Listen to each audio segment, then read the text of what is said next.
నాతో పాటు చెప్పండి మీరు కూడా.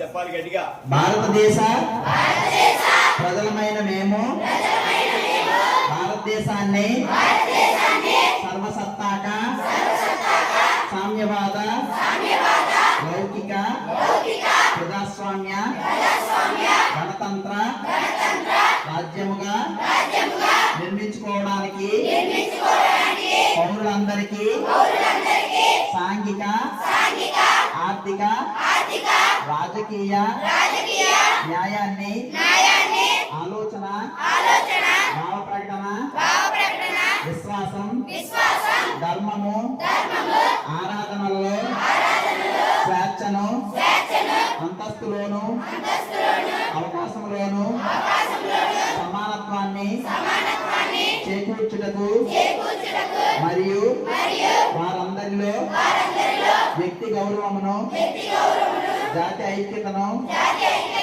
మరియు అఖండతను తప్పక సంరక్షిస్తూ సౌభ్రాతృత్వాన్ని పెంపొందించుటకు సత్యనిష్ట పూర్వకముగా